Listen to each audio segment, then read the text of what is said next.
Welcome back to the 1999 Jeep Grand Cherokee project. Today we've got a couple things that we're doing. It's going to be a really cool plug that goes in your transmission and increases the line pressure, so that's pretty awesome. And then we're going to go over to my house and we're going to deal with the mirror. So let's get rolling. So yeah, Sonnax, a company that does all sorts of improvement things for transmissions, sells a lot of stuff to like rebuilders and stuff to make transmissions more reliable, handle more power, etc. Makes this line pressure booster kit for the Chrysler transmissions that end with RFE. And basically it's just a plug that goes in line where the computer plug goes to the transmission, telling the transmission what to do. And it fools the engine computer into thinking that the line pressure is lower than it is. So at lower RPM and speed, or whatever you want to call it, less torque, it applies, they say, around 5 psi more, but it can go up to 25 psi when the transmission is under a heavier load. And it comes with just a plug with some like a little circuit board in here, they say, that communicates with the engine control module and lies to it, the transmission control module, and lies to it, telling it that it's lower than it really is, so it like boosts it up some. Lies.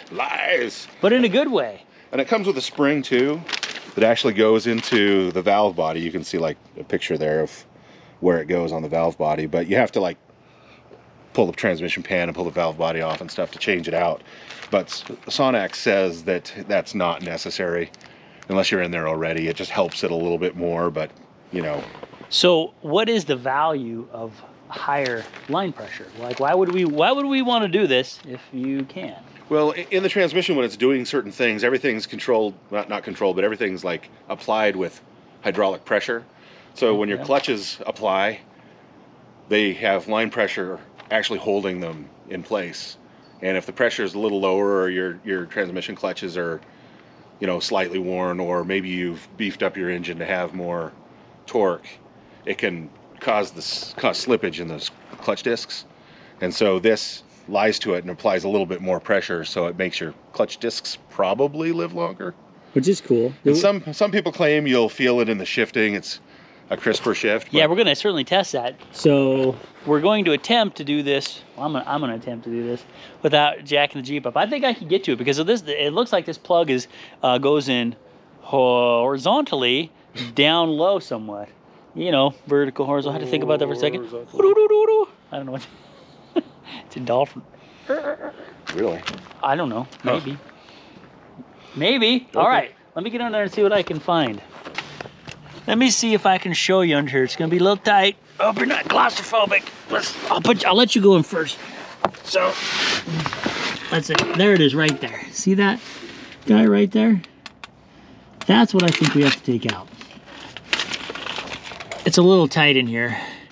I'm rather cramped, but oh, my light's rolling away. Oh no, it's rolling out the other side. So let me see if I can get this out.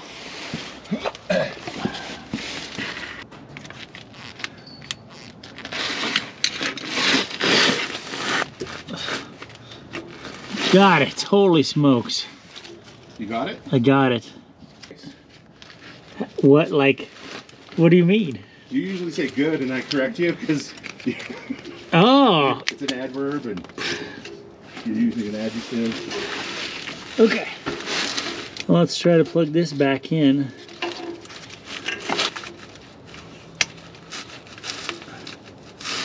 Okay. There we have it. Let's see if... Okay, I think I've got that now, if you're not dizzy and claustrophobic. And so now I think we get out of here and we go test it. So that's cool.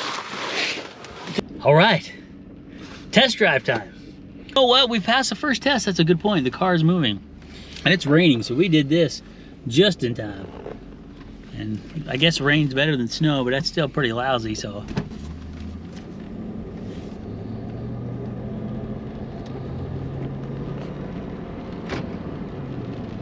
Well, it shifts. Does it sound any different? Not really. So we probably won't know until we're mean, does it shift any firmer? Not necessarily. I saw people online claiming they felt firmer shifts, but I don't necessarily think it's going to be super noticeable. It's maybe under like heavy throttle, we might notice a difference. Yeah, probably. Well, I guess that's, and that answers one important question though, is if you change it, are you gonna get a crazy stiff ride? We reprogrammed my Ranger. Now that was different. That was reprogramming the shift, the way it shifted, and it was like rigid. That sucker was like getting kicked in the pants, like donkey kicked, as one person described it. So this one doesn't do that. Well, that felt good. Yeah, it shifted quickly. That felt good. I think that's awesome. So, well, there's your answer to that. It's a simple plug-in if you can get underneath to it and fit, and shifting still feels good, and hopefully it lasts longer. Whoa, what was the cost of that? You want to mention that, or we're gonna put that in the description? We can put it in the link in the description. We'll do that. We'll put it in the link, because I don't know, it may vary. I think it's between $30 and $50, somewhere in that price range. It's not expensive. I'd say it's, you know, fairly cheap insurance on what a transmission costs. Totally. Cheap insurance. Is we're replacing this mirror right here. I don't know why. I mean, I'm pretty impressed with the tape that's on this. It looks pretty awesome, but we've got some work to do. This here's Dr. Torque, by the way. Yeah, and that's also a little bit hard to see. You know what that looks like? It looks like one of those, you know those sand things that you put that drift down? Doesn't that look like that? Kind of. I think that's what that looks like. So you picked up a mirror somewhere, didn't you? You got a brand new one? Or is it a used one? It's a used one. It's a used one. Got it off the interweb? Yeah, according to the options list on this vehicle on the Chrysler's website, it's supposed to be a heated one and an auto dimming is it? one. Oh, it is? So whoa, I bought a used heated auto dimming mirror on eBay. Wow. And we're going to try to swap it out today. That's cool. See how much stuff we can break. Yeah, I do like auto dimming. If you haven't had it, I didn't have it until I got the Raptor. It's really nice. When it's working right. When it's working right. Yeah, this one isn't working right. I wish my heated mirror worked in Raptor, but it doesn't. So that'd be cool if we could get this. All right, so what do? Start peeling off this awesome tape or what? No? It's all from the inside. Is it? Yeah. So you don't have, so okay, so we're not changing out just this. So you can keep the taped up mirror if you'd like. Ooh, it's pretty cool. So I thought we were just changing this part, but we're taking the whole, the whole thing out. Yeah, so we have to take off the door panel and unhook some clips and take off some nuts that hold the mirror on, and then you slide the thing out with all the wiring, and then you slide the new one back in and hook the wiring up. Hopefully it matches. It's all, yeah, let's do it. Yeah, well, we're bringing in a special helper today. It's a motivational officer. Wow. He's a very special guest. I'd like to introduce everybody to him. Here he comes. Come on out, sir. Uh-oh. Oh, he's gone. Right there. He's Oh, what you doing? What you doing, Maximus? Little Maximus. Maximus the Magnificent. Here's his butt. There's his butt. It wiggles. There's wiggle butt. Right. Maximus. Hi, buddy. You here to help us? Keep us on track. A screw here. There's supposed to be a screw here that isn't. So obviously that one's standing out here, and then we got one down there, and then there's supposed to be one here somewhere that's not. Yeah, it's back in under a hole. Oh, way in there. And it's missing. Okay. Well, if we and then a bunch of clips. A bunch of clips. You just grab it and yank.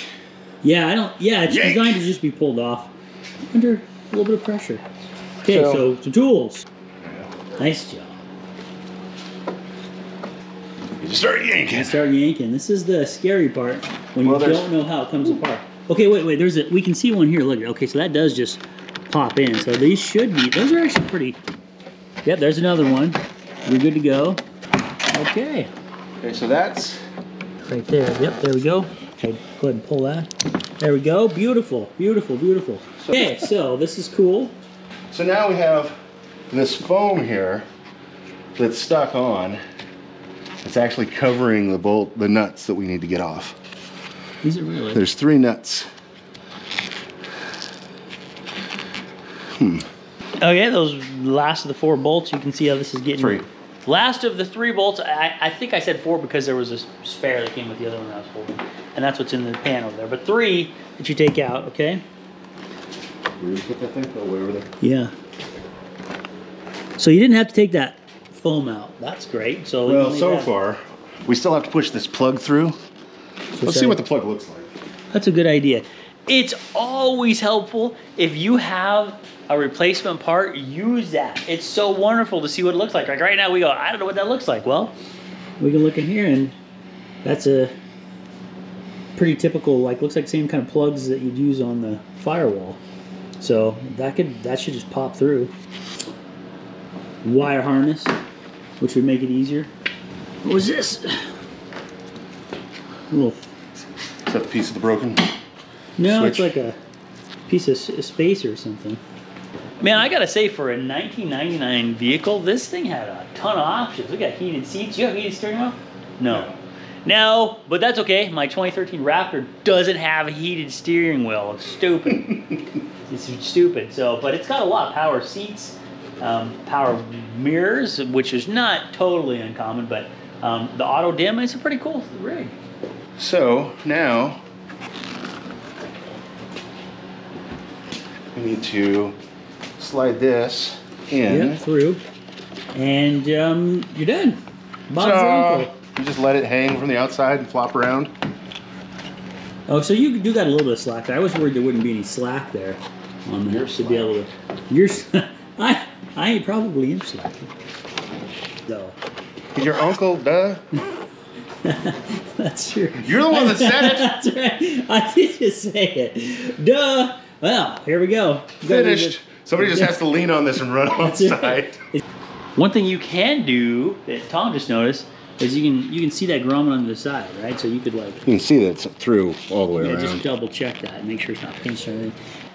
We're gonna do a little cleaning right now because this is so terrible. I cannot abide, dude. You can't. Yeah, I cannot, in good faith, let this man drive around. Knowing there's dirt that I can't see. Knowing there's dirt that you can't see. We're just gonna do a little cleaning. Is all it's gonna take. Look at that. Happy little cleaning, just like happy little clouds. Just nice circular motions. Done. So much better. As Tom was saying, the challenge is just stopping. But it's so much better. Look at that. Don't you feel better? I can see it in his face. He feels better. Don't you feel better? I feel better. We all feel better. Cool. Let's get back to work. Yeah, okay, so that's in. And then push in a little more. Down. There you go. Back together. Lock is not working. Why? Yeah, why? Okay, so after a whole bunch of trying to figure this out, it turns out it's a safety feature.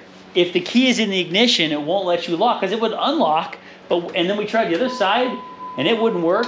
Yeah, I have it in the accessory position. I have it turned back just so we could see if the mirror was moving. Right. Oops. And the mirror moves. Yep, it works great. But when we tried to lock, when we were trying all the buttons before we reassemble it, unlock is fine. Yeah, yeah. The lock was not working. Yeah. So now, if I do that, still won't do it. You have to actually physically remove the key, and then it... It's another feature so you don't lock yourself out. That's cool. There's nothing wrong with that as long as That's why I have the window out. Down, is in case we accidentally lock the door. it. And also, this thing's got memories for seats, or for drivers, I mean. This for a 99, this sucker was definitely loaded. This was loaded. All right, cool. Well, now we can get back to plugging this baby in. Now the hard part. So do we move everything where we wanted it? Yep. Yeah, everything's plugged in. Now I'm gonna need your help lining these things up. Yeah. So I can't see. So here's one lined up. I want to make sure we don't stress that. There's 2, 3. Okay. Okay, those are lined up. Pop those back in. In. This one here was supposed to be a Torx. And it was supposed to be a Torx? Yeah, and it did. So they lost one then, you think? Yeah, they lost one and put them back in the wrong spot. Put that one back there. So that one's a Phillips. This one's a Phillips. This one's supposed to be a Phillips. Yeah. This one is a Torx. So it turns out this just needed to be pulled out to get in there. That hole wasn't lining up correct, right? And he asked for help. And he apparently asked 2 questions, like, is it turning... I said, is it turning easy or not easy? Yep. I was answering the first question. Yep. So, the door panel appears to be on better than it was before we started. Yeah. Until I do that. Yeah, but it is better. It's at least in there. It will come up when I slam the door, probably. You think so? I mean... Well, it did in the past. Oh, did it? Yeah. Well, let's... Whatever. It is what it is. It's better, and this is I can fixed. try to get some of those clips. I can actually see out this mirror now. Yeah, have the proper identification. Maybe Jake has something to clean that off with. We'll clean it off. And that's everything? Yeah, we're done with that. There you have it. Check out some more of the videos on this. There is a lot, including engine swaps and all kind of crap on the front end that I can't remember. But those will be at the end of the video. Links to that tool if you want. On behalf of Motors and Mischief, it's Uncle Jake and Dr. Torque signing off with the fist bump of friendship. We love you. Whoop-ow. Over this way. Oh my gosh. Check around. I'm screwing the whole exit up. I don't even know what I'm saying. I'm going to say that again. Do you usually? Oh, I usually screw it up. Oh, I meant know what you're talking about. Do you know what you're talking about? I don't normally know what I'm talking about. No. So it's just... It was even worse today. We'll be right back after these messages from our sponsors. There you go, Joel. That's it. Now we're going to get to the other video.